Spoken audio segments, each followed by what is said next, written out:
Welcome into Sports Talk with Theo Dorsey. South Georgia, let's talk sports. Tonight we highlight the career of Cook County native Will Smith, who took the head baseball coaching job in Sylvester back in 2000. 18 seasons in, seems like a worthy choice. Will Smith's Worth County baseball program, you see what I did there, has been on a steady rise of late. He's led them to all three of the program's region championships, including last season when he was named Region Coach of the Year for the third time in his tenure. The former three-sports athlete has coached or played in over 1,500 games from high school through college. The man is not lacking for experience at all, and you'll soon learn he's full of personality because we have him here in the studio tonight. Welcome, Will. And first thing I got to say is I've always wanted to interview Will Smith, so this is an honor. Yeah, well, I don't have his money, so we're all right. You get that often, right? Every day, just about every day. Well, we won't harp too much on that, but we will harp on what a great career you've built here, especially once you got to Sylvester. But it didn't start in Worth County, and that's why we have your coaching resume up here. For the people that don't know, after Cook County High School, you went on to a junior college to play baseball in Alabama, then Valdosta State University. You were blessed enough to stay on an extra year as a grad assistant in '95 when you guys went to the College World Series for Division II. Then later on in your career, you go to Pelham High School, your first head baseball coaching job. You're there for 3 seasons, 4 seasons? 4 seasons. 4 full seasons in Pelham. We got it up there, 96 to 2000. And then in 2000, Sylvester, they smarted up. They went and got their coach, Will Smith, and 18 seasons in, you're still going strong. Right now, your team 14-7. Yes, sir. And when you look at that and you look at what you've done so far, how does it make you feel to kind of even see it up there on print? Well, when you put it all on paper, it's really a humbling situation to be in that, first off, that anybody will take a chance on you as an individual. But, you know, when you look at the tenure of being at Worth County, it has been an absolute honor and a privilege to be there. The people in Worth County have taken me in, my family in. We're all living there. You know, both of my boys are in school there. And, you know, it's just been a great experience. I have a ton of relationships, and I believe that that's the reason I've been able to stay there 18 years. Well, definitely. You wouldn't have been able to do it without the Smith family backing you up. And, of course, we had to show some love to them. Married to Michelle, you have 2 sons, Yes. Worth and Luke. And it's worth pointing out that you didn't name him necessarily after Worth County, but you can explain that story. Well, his middle name is Ainsworth. He's William Ainsworth Smith IV. And so, you know, when he was, you know, we were thinking about living in Worth County, it was a no-brainer. You know? So we jumped all over that. That's good. And your family, you're smart to mention this, and we're smart to start with it because you talked about how much you do. I mean, you do travel ball in the summer, your softball in the fall, Yep. baseball in the spring. You're always busy, and Yep. your family, you're still able to be the head of your household. How good are they to you? Well, that is the bottom line. For any coach at any sport, at any capacity, if you're going to dedicate your time to the thing that you love the most, you have to have a good solid background with your family. My wife has been amazing all the way through. From the time I met her in Pelham, my first year there, all the way through that whole process. She's been with me from the very beginning, and you know, she's the best friend. That's a blessing. I'm sure she's at home smiling right now. We can also look at something you did at Worth County. We talk about all of your involvement. Some of it is, I mean, you were a 3-sport athlete in high school, Yes, state champion on the wrestling team at Cook in '88. '88. And when you got to Worth County, you also helped with the softball team. You were an assistant since its inception in 2001. Yeah. And these girls, I mean, they're pretty hot. Well, they're the real deal now. Our girls softball team last year went 29-3. Yeah. We took the 29-1 record going into the state championship tournament. The only team to beat us was Lowndes. They were ranked number 1 in 7A, and they beat us 2-1. So real proud of the accomplishments of our softball program. Coach Sergeant Major Beard started the program up in 2001. He's on the board now. But he and I together just kind of took it, and it's built. And, you know, they play travel ball and do a lot of things, too. Our rec department has helped along the way. Can you, I mean, for you, how much, I know you don't get a lot of downtime. How much does assisting with softball with Caleb Hathcock, who you see there, how much does that help you when it comes to rolling over into the baseball season? Well, it helps a lot because you never really slow down. I do have dead time in the winter, and when that's happening, I'm on a bird field somewhere shooting some birds. But, there you go. but the bottom line is when you're doing 60 games a year, and you've got Caleb Hathcock is with me as my assistant in baseball. I'm his assistant in softball. So we're a team, and you know, I can rely on him for anything, and so that makes it easier. But the transition from softball to baseball, they're so similar. Yeah. And you can take both demeanors and push into what you're trying to get out of the girls and the guys without having to do any hesitation. That's I know that's got to be good for you guys, especially for the Worth County program, since there's a lot of, I'm sure, continuity as you guys share a lot of ideas and stuff. And then when it comes to the baseball team, obviously that's why you're here. Yeah. 18 years, one of the longest tenured baseball coaches active in South Georgia. We talked about that. How is this baseball program, and how are you able to stick around so long? Well, I think it goes back to relationships, not just the relationships with your players, and ultimately that's what it's all about, is the relationship that you build with your players, but you also have to build relationships with the families of those players, and you have to build relationships with your administration. So all those things, it boils down to, you have to get to know the people that you are working with, and once you get to know what makes them tick, then you know which buttons to push in order to get the most out of that individual. And if your players know you're getting the most out of them, that's all they ask for. And I got to ask, who's your biggest, or what was your biggest influence as you've grown as a baseball coach over the years? That's a great question. First off, my father is instrumental in where I'm at today when it comes to baseball, because he was able to play at Georgia Southern in baseball back then. So when I was a little kid growing up, at 7:35, supper was over because the Braves were on. and when you went in and watched the Braves, you didn't talk, you listened. You listened to Skip Carey, you listened to Pete Van Weeren, you listened to all those guys go through that, and he would always just let me listen and pick up and learn. So through that process, I got to play for Bob Owsley, a Hall of Famer. I got to play for Tommy Thomas, a Hall of Famer. I got to play for Bart Schumann, a Hall of Famer. I got to play student teach under Cecil Barber, a Hall of Famer in football and baseball. I got to play for Steve Helms, Albany, Alabama Hall of Famer. I mean, it's just the influence. Greg Frady at North Florida Community College, who's at Georgia State, baseball Hall of Famer at the state of Georgia. The influences are surround me, and you know, you just try to pick a little bit of pieces of all of them, and then find out your own personality, and then go from there. Well, it's been working so far. I mean, all of those name drops, these guys played a pivotal role in your life. Oh, yeah. And speaking of, I mean, you were a player at once, and we want to show a little bit of that as we go to break, because I'm going to beat you. This is you at Valdosta State. You graduated there in '94, right? Yes, sir. And that's you know, giving a high five. Who's your special teammate there? Barry Robinson. He passed away this past year from a heart attack, actually. He just went yard. That's against the University of Florida. And he just obviously just hit a gone yard, and when I was giving him a little love at the plate. There you go. He'll be watching over you as we take on each other in Theo versus Everyone right after the break. Welcome back to the show. Of course, we have our man of the hour with us, head coach Will Smith of the Worth County Rams, 18 seasons in. And we got John Barron joining us because we will be doing some sports talk trivia in a moment, right? Yeah, absolutely. Now, Coach, before we play the trivia game that I'm sure you're going to have a great time playing against this man, we'll see if you can knock him out of his throne of being a great trivia player. I guess that expert, would be the way. Yeah, expert. Yeah, legend. Sure. Okay. We want to take a minute to show you the package that we put together at that practice that we went to, and just to show you the impact that you've had, not on just the success from the game, but also the impact you've had on your players. Let's take a look. Cool. Coach Smith. The name carries a lot of meaning around Worth County, none more than at Pope Park. For the past 18 years, Coach Smith has been at the dugout, behind the plate, and in the field, teaching the Worth County Rams baseball team the fundamentals they need to know to be successful. Within his time at Worth County, Coach has sent roughly 22 players onto the next level to further their playing careers, along with the opportunity for free education. Coach Smith could measure his success in wins and losses, and they would show that he's done quite well. But the true measure for him is the impact he's had on his players. You start to move beyond just the wins and losses, and you think about the character of the program, what the program means, and how it represents the whole community. It's not just about a win or a loss. I mean, you get beat 2-1 or 11-10, that's irrelevant.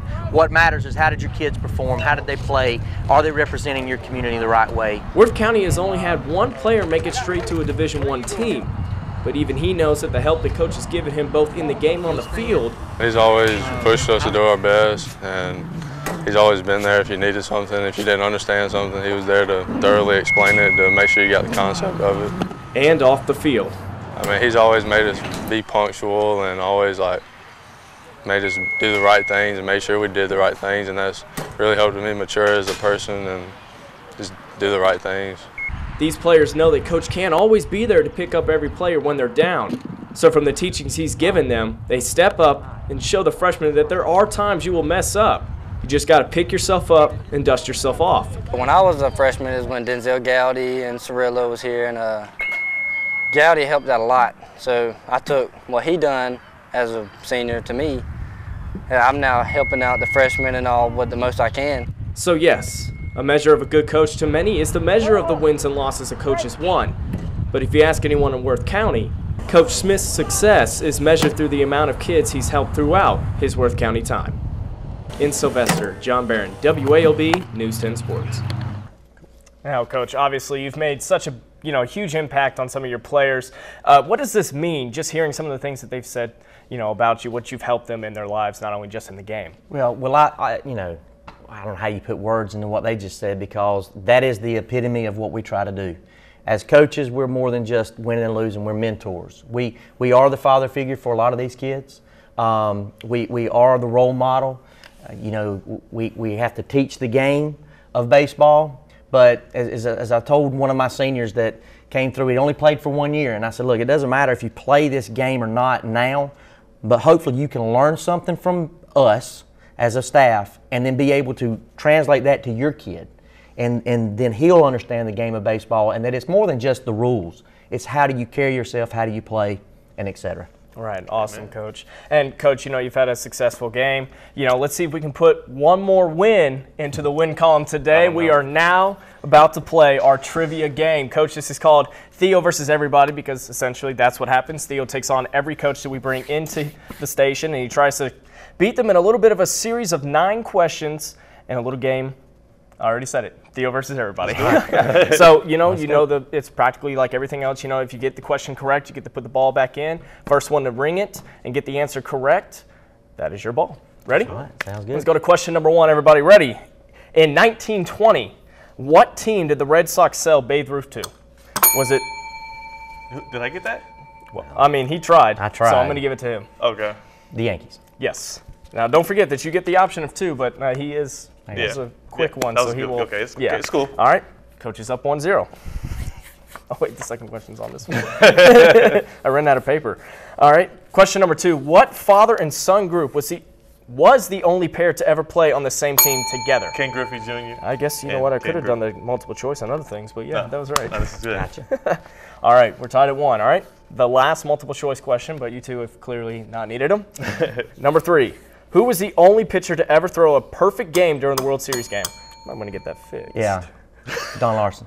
Yes, it was. Don Larson? Okay. Don Larson, yeah. That guy, that's a good guy. Yeah, that's a great guy, right? Yeah. What team you play for? Let's All right, keep that's number 4. All right, this is, you have to answer it, no multiple choice, which we didn't give you anyways. Where in the United States is the Baseball Hall of Fame? Cooperstown. Yes, it is. Cooperstown. Let me give you the good bill. Yeah, that's what I said. Right now, I don't just- think you're using it. Yeah. I just hit it hard. Number 5. Okay. All right, question number 5. Who holds the record for the most amount of hits? Pete Rose. Okay. That is correct. That's fine. All right, guys. That's fine. Well, looks like we're going to take a break. When we come back, we will finish the rest of trivia because Theo and I need to have a little conversation about how this game is going. Right now, Coach, you are up 4-1. It's a strong one. You will have to go back and definitely finish strong, but we will be right back with more trivia with Theo versus everybody. Hello, everybody. Welcome back to Theo versus everybody. Right now, we're in the middle of a battle that's kind of taking a toll towards Worth County's coach, Will Smith, kind of taking the game by storm. 4-1 right now. Theo still has some time. We've got 4 questions left, and with the last one, Worth 2. So you still have a chance to come back and. I'm we got it. Okay, all right. I'm just checking it out. All right, let's go ahead and get it ready. Question 6. What player has won the MVP award 7 times, making him holding the record for the most MVPs? I ringed it. Yeah, he did. Since he's losing, I'll give it to him. He beat me. Let's go with my guy, Babe Ruth. No, of course not. Coach? Barry Bonds. There we go. Of course not, because that was Yeah, let's keep it going. My man, you know, we go That's with my that. guy, though, still. All right. Question number 7. All right. Which team has won the most World Series titles with 27? Yankees. Thank God. Let's do it. Got to get back in this All thing. right. Coach has already filled up his palm. I know, it's okay. It's okay. It's all right. So you got 3 left, okay? You can still tie it. Then can you have to tie go it. into like a bonus round. I don't know if we do that. Question number 8. Which college hosts the most baseball national titles with 12? Most Baseball national title? Yes. College World Series? Yes. I might have worded that wrong, but College World Series. Florida. Okay, cool. I would say maybe LSU, it's Southern Cal. Southern Cal. Oh, wow. Yes. Okay. So we can still do the last one as a formality. All right, Yeah. all right, all right, Yeah, all right. that's Sounds fair. good, sounds Yeah. good. All right. Question number 9, and the last one. Out of the 64-team tournament for the National College Championship, how many teams make it to Omaha? 16. 8. Of course. Well, that's the thing. The other 8 come as guests. The other, you didn't let me finish. You didn't let me finish. My the other 8 come as goodness. guests because it's honored. No, okay, it's okay. You can all have good. it all, Coach. That's why Coach Smith is so good at this, all right? He's a great coach. We're going to talk more about himself as a coach as well as some of the great players he's led, like the one Denzel Gowdy you see there. Welcome back to Sports Talk with Theo Dorsey. We have Will Smith of the Worth County Rams, who's also a trivia whiz. If you saw the previous segment, you had to do me like that, Coach. My bad. Well, it's all good. It's all good. All right. All right. We're going to talk about some of the players that you nurtured up into players that are also shining and being able to star at the next level, including one on the current Rams roster that's 14-7, Hunter Goodwin, who's signed to UGA. What has his impact been on the mound as well as on the dugout for this Rams team? I mean, when he gets on the mound, he takes over the game. His control is there. His command of all of his pitches, I mean, he's got it. His velocity is the low 90s. I mean, he pitches 88 to 89, but can crank it up in low 90s. So he actually can take over a game when he gets on the mound. And you know, it's like anything else. When your guy's on the mound, everybody's confident behind him, and they're ready to play. And our defense is even stronger when he's on the mound. It's kind of neat how it flows like that. And he's a weapon at the plate too. Yeah, and I was going to say, it seems like he's been doing this for a while. I remember back when it was senior day in 2016, he was a sophomore, and you had him pitch that one. It was a perfect game. Yes. I mean, this guy, you know, at what moment did you realize he was that good? Well, I realized that he was going to be that good when he was in our middle school program. And, you know, that's one of the things that we've had going on at Worth County, too, is our middle school program. He was bigger than everybody else. He already had good velocity. He already had an understanding of the game because he had played a lot of travel ball at a high level. And so he brought that in with him, and we were able to just facilitate that and push it along. Okay, perfect. And another guy that's probably been a huge influence to teams. You heard him mentioned earlier in the story John did, Denzel Gowdy, who's in the Padres system right now. He played for you, graduated 2016? 2015. 2015, went off to the Darden State team, which you see him doing right there for the Cavaliers, and then went off to the Padres system. At what point did you see it in him as the Rams? I know he was a do-it-all player. Yes, as a freshman, when he came up, he was just, you know, young and not real strong. And I remember having a conversation. Look, you got a chance, but you've got to go to work. You've got to get in the weight room. You've got to do some things. You've got to get a little faster. And then you see right there where he's hitting the game-winning, getting the game-winning hit again to send Darton to the College World Series. Cirillo, who was in the picture earlier, was actually scored the tying run from Worth County, and then Denzel drives in the winning run to send. I was pretty pumped. I was there. I was at the game, and I was as excited as those guys. A Worth County parade to the plate as Darden State had that ceremonious final season. For you, what does it mean when you have players coming up as well as players on the current team to be able to feed off of the energy? And I know even Gowdy comes back. I know he's in the Padres system, but he comes back. Oh, he comes back and helps us at the beginning of the season before he goes off to spring training. We have our Cirillo, who's still playing at Albany State. He comes back in every now and again and gives little pointers. You know, that's what we want to have. We want to have a family atmosphere, have these guys that go off and play, bring back that experience, share it with their teammates, their former teammates, and in the current Rams, and let them know that it is within their grasp if they're able. Right. Well, that's a very special thing you have there, and that's why this program is not only budding, but at this point, it's a contender, and we'll see how strong you guys do this season. Coach Smith, thank you so much for joining us tonight. Yes, sir. And I thank you guys for watching. We'll see you next time on Sports Talk. Have a good night.